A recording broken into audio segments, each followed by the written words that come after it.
Emmanuel Macron l'a confié à ses amis de la majorité à l'Élysée lors d'un dîner mercredi soir. Si les oppositions votent une motion de censure, eh bien, il prononcera la dissolution de l'Assemblée nationale. Mais alors, une motion de censure, à quoi ça sert et comment ça marche? La motion de censure, c'est le seul moyen prévu par la Constitution pour le Parlement de renverser le gouvernement. Mais pour qu'elle soit votée, il y a plusieurs étapes à franchir. D'abord, rassembler 10% des députés qui signent le texte de la motion de censure. Ça ne devrait pas poser de problème parce que 10% de l'Assemblée, c'est 58 députés. Ensuite, la faire voter à la majorité à l'absolu.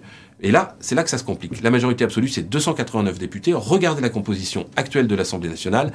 Il y a 151 députés NUPES, 89 députés RN. Si ces deux groupes qui sont les plus opposés, les plus critiques, les plus radicaux vis-à-vis d'Emmanuel Macron associaient leur vote, ça ne ferait que 240 voix.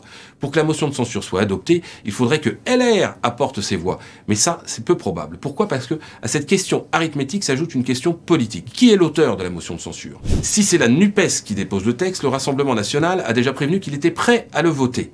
Problème, ce ne sera pas le cas de LR, ils ne voudront pas mêler leur voix à celle des Insoumis. Si c'est le Rassemblement national qui signe le texte, LFI, par la voix du député Manuel Bompard, a dit qu'ils étaient prêts à voter toutes les motions de censure. Et donc, pourquoi pas une motion de censure du RN? Problème, là ce sont les socialistes et les écologistes qui ne voudront pas mêler leur voix à l'extrême droite. Il y a donc en fait une seule solution, que ce soit les Républicains qui le signent ce texte pour rassembler toutes les oppositions. Mais là, il y a un problème de cohérence, parce que la réforme des retraites, elle est soutenue par les électeurs, par les militants des Républicains, et puis celle que propose Emmanuel Macron, elle ressemble comme deux gouttes d'eau à celle que proposait Valérie Pécresse pendant la campagne présidentielle. Alors, cette motion de censure, vous y croyez? Répondez-nous dans les commentaires.